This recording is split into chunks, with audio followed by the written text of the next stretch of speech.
ಆಗ ಶುರುವಾಗತ್ತೆ ಈ ನೋವಿನ ಕತೆ ಏನು ಅಂತ. ಆಗ ಇಡೀ ಜೀವನದಾದ್ಯಂತ ಈ ನೋವು ನೀವು ಅನುಭವಿಸ್ಬೇಕು. ಈ ಸೊಂಟದ ಹಿಂಭಾಗದಲ್ಲಿರ್ತಕ್ಕಂಥ, ಸೊಂಟದ ತಳಭಾಗದಲ್ಲಿರ್ತಕ್ಕಂಥ ಮೂಳೆ ಅತಿ ಹೆಚ್ಚು ಯಾರು ನೋವು ಬರುತ್ತೆ ಅಂದರೆ ಅದು ಹೆಣ್ಣುಮಕ್ಕಳಿಗೆ ಮಾತ್ರ.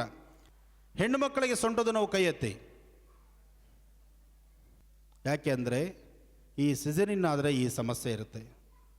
ಹಾಗೆ ಹಿಂದೆ ಡಾಕ್ಟ್ರು ಹೇಳೋರು, ಮನೇಲಿರ್ತಕ್ಕಂಥ ಹಿರಿಯರು ಹೇಳ್ತಿದ್ರು, ಗರ್ಭವತಿ ಆದ ತಕ್ಷಣ ಮೂಲೆಯಲ್ಲಿ ಕೂತ್ಕೋಬೇಡಿ, ನಿಮ್ಮ ಕೈಲಾದಷ್ಟು ಕೆಲಸ ಮಾಡಿ, ನಿಮ್ಮ ಕೆಲಸ ನೀವು ಮಾಡಲೇಬೇಕು ಅಂತ ಹೇಳ್ತಿದ್ರು. ಇವತ್ತು ಮೆಟ್ಲತ್ತಬೇಡಿ, 10 ಹೆಜ್ಜೆ ನಡಿಬೇಡಿ, ರೂಮಲ್ಲೇ ಕೂತ್ಕೊಳ್ಳಿ, ಮಂಚದ ಮೇಲೆ ಮಲ್ಕೊಳ್ಳಿ, ತಲೆಗಿಳಿಯೋಕ್ಕೆ ಮುಂಚಿದಾಗ ಒಂದು ಹಾರ್ಲಿಕ್ಸ್ ಕುಡೀರಿ.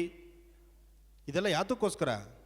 ನಾಳೆ ಸಿಸರಿನ್ಗೆ ನಿಮ್ಮ ಒಳಗೆ ಎಳ್ಕೊಳ್ಳೋಕ್ಕೋಸ್ಕರ ಇವತ್ತಿಂದ ನಾವು ಪೀಠಿಗೆ ಹಾಕೋದದು. ಈ ಮಟ್ಟಕ್ಕೆ ಬಂದ್ಬಿಟ್ಟಿದೆ. ನಾವು ಇನ್ನಾದರೂ ಅರ್ಥ ಮಾಡಿಕೊಳ್ಳಿಲ್ಲ ಅಂದರೆ ನಮ್ಮ ಆರೋಗ್ಯ ಹಾಳಾಗತ್ತೆ. ಹಾಗೆ ಈಗ ನಿಮ್ಮ ಉಸಿರಾಟದಲ್ಲಿ ಮತ್ತೊಮ್ಮೆ ನಿಮ್ಮ ಬಲಗಡೆ ಕಿವಿ, ಎಡಗಡೆ ಕಿವಿ ಹಾಳೆಗಳನ್ನು ಹಿಡ್ಕೊಳ್ಳಿ. ಸಾಕು, ಕಿವಿ ಹಾಳೆಗಳನ್ನು ಹಿಡ್ಕೋಬೇಕು. ಒಂದು ಸತಿ ಜೋರಾಗಿ ಉಸಿರು ತಗೊಳ್ಳಿ. ಜೋರಾಗಿ ಉಸಿರು ತಗೊಂಡು ಎಷ್ಟು ನಿಲ್ಲಿಸ್ಲಿಕ್ಕಾಗುತ್ತೆ, ಆ ಉಸಿರು ದಮ್ಮನ್ನು ಎಷ್ಟು ನಿಲ್ಲಿಸ್ಬೋದು ಅಷ್ಟು ನಿಲ್ಲಿಸಿ ನಿಧಾನಕ್ಕೆ ಉಸಿರು ಬಿಡಿ. ಉಸಿರನ್ನ ತಗೋಬೇಕು, ಬಿಡಬೇಕು. ಈ ಪ್ರಕಾರ 9 ಸರ್ತಿ ಮಾಡಿ, 9 ಟೈಮ್ಸ್ ಮಾತ್ರ.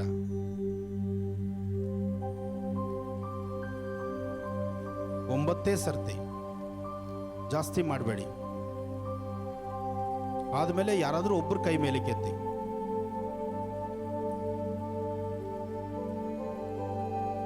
ಇದರಿಂದ ನಿಮ್ಮ ಮನಸ್ಸು, ನಿಮ್ಮ ಮನಸ್ಸಿನ ಸ್ಥಿತಿ, ನಿಮ್ಮ ಎರಡೂ ಕಿವಿಯ ಹಾಳೆಗಳನ್ನು ಹಿಡಿದು ನಿಮ್ಮ ಉಸಿರಾಟವನ್ನು ಏರಿಳಿತ ಮಾಡಿದಾಗ ನಿಮ್ಮ ಬೆನ್ನು, ಸೊಂಟದ ನೋವು ಕಡಿಮೆ ಆಗಲಿಕ್ಕೆ ಅವಕಾಶಗಳು ಬಹಳ ಇದೆ ಅದರಲ್ಲಿ. ಹಾಗೆ ವಿದ್ಯಾರ್ಥಿಗಳಿಗೆ, ಮಕ್ಕಳಿಗೆ, ದೊಡ್ಡವರಿಗೆ ಈ ಮರುವು ಅನ್ನೋದು ಜಾಸ್ತಿ. ಜೋಬಲ್ಲಿರ್ತಕ್ಕಂಥ ಪೆನ್ನನ್ನು ಪಕ್ಕದಲ್ಲಿ ಸೈನ್ ಹಾಕಕ್ಕೆ ಕೊಟ್ಬಿಟ್ಟು ಅಯ್ಯೋ ಪೆನ್ ಎಲ್ಲೋ ಇಟ್ಟೆ ಅಂತ ಹುಡುಕಾಡ್ತಿರ್ತೀವಿ ನಾವು. ಯಾಕೆಂದರೆ ಇವತ್ತಿನ ಕೆಲಸದ ಒತ್ತಡ ಆಗಿದೆ. ಹಾಗೆ ನಮ್ಮೊಳಗಿರ್ತಕ್ಕಂಥ ಸಮಸ್ಯೆಗಳನ್ನು ನಾವು ದೂರ ಮಾಡ್ಕೋಬೇಕಾದ್ರೆ ನಮಗೆ ನಾವು ಸಿದ್ಧತೆ ಮಾಡ್ಕೋಬೇಕು. ಮೆಮೊರಿ ಇಂಪ್ರೂವ್ ಆಗಬೇಕಾದ್ರೆ, ಜ್ಞಾಪಶಕ್ತಿ ಚೆನ್ನಾಗಿ ಬರಬೇಕಾದ್ರೆ, ಪ್ರತಿ ದಿವಸ ನಿಮ್ಮ ಜ್ಞಾಪಶಕ್ತಿ ನೀವು ಉಳಿಸ್ಕೋಬೇಕಾದ್ರೆ ನೀವು ಮಾಡಬೇಕಾದ್ದು, ಪ್ರತಿದಿನ ಬೆಳಗ್ಗೆ ಸೂರ್ಯನ ಕಿರಣ ತುಳಸಿ ಗಿಡದ ಮೇಲೆ ಬಿದ್ದಾಗ ಆ ಬಿದ್ದಂತಹ ತುಳಸಿ ಗಿಡವನ್ನು ನೀವು ನೇರ ದೃಷ್ಟಿಸಿ ನೋಡಬೇಕು.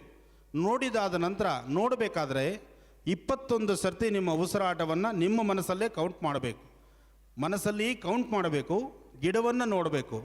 ಹಾಗೆ ನಿಮ್ಮ ಮಧ್ಯಭಾಗದಲ್ಲಿ, ಹಣೆಯ ಮಧ್ಯಭಾಗದಲ್ಲಿ ಈ ಜಾಗವನ್ನು ಹೀಗೆ ಪ್ರೆಸ್ ಮಾಡಿಟ್ಕೊಳ್ಬೇಕು. ಮಧ್ಯಭಾಗವನ್ನು ಈ ಥರ ಪ್ರೆಸ್ ಮಾಡಿಟ್ಕೊಂಡು ತುಳಸಿ ಗಿಡವನ್ನು ಕರೆಕ್ಟಾಗಿ 21 ಸರ್ತಿ ನೋಡ್ತಾ ಉಸಿರಾಟವನ್ನು ಆಡಿದ್ರೆ, ಇದನ್ನು ನಾಳೆ ಬೆಳಗ್ಗೆ ನೀವು ಪ್ರಯೋಗ ಮಾಡಿ. ನಾಳೆ ಸಂಜೆವರೆಗೂ ನಿಮ್ಮ ಮನಸ್ಥಿತಿ, ನಿಮ್ಮ ಜ್ಞಾಪಶಕ್ತಿ, ನೀವು ಅಂದುಕೊಂಡಂತಹ ಕೆಲಸಗಳನ್ನು ಹೇಗೆ ಜಾಗರೂಕತೆ ಆಗುತ್ತೆ ಅನ್ನೋದನ್ನು ತಿಳ್ಕೊಳ್ಳಿ. ಅದಿತಿ, ಯಾವುದ್ರ ಬಗ್ಗೆ ಯೋಚನೆ ಮಾಡ್ತಿದ್ಯಾ? ಶ್ರೀಚಕ್ರ ನಮ್ಮ ಕೈವಶವಾದ್ರೆ ಇಡೀ ಜಗತ್ತೇ ನಮ್ಮ ಪಾಳೆ ಪಟ್ಟೆ.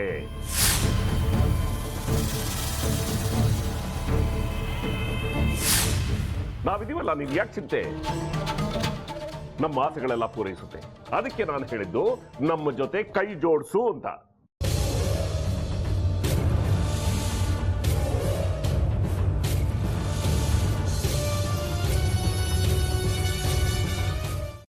ವೆಜ್ ಖಾರ ಬಾತ್ ಮಾಡುವ ವಿಧಾನ: ಒಂದು ಬಾಣಲಿಗೆ ತುಪ್ಪ, ಸಾಸಿವೆ, ಕಡಲೆಬೇಳೆ, ಉದ್ದಿನಬೇಳೆ, ಗೋಡಂಬಿ ಹಾಕಿ ಹುರಿದು ಕರಿಬೇವು, ಬಾಡಿಗೆ ಮೆಣಸಿನಕಾಯಿ, ಕ್ಯಾರೆಟ್, ಬಟಾಣಿ, ಟೊಮ್ಯಾಟೊ, ಕಲ್ಲುಪ್ಪು, ಬೆಲ್ಲ, ಬಿಸಿಬೇಳೆ ಬಾತ್ ಪುಡಿ, ಅರಿಶಿನ, ರವೆಯ 3 ಅಳತೆಯಷ್ಟು ನೀರು ಹಾಕಿ ಚೆನ್ನಾಗಿ ಕುದಿ ಬಂದ ಮೇಲೆ ಹುರಿದ ಬನ್ಸಿ ರವೆ ಹಾಕಿ ಕಲಸಿ. ಈಗ ವೆಜ್ ಖಾರ ಬಾತ್ ಸವಿಯಲು.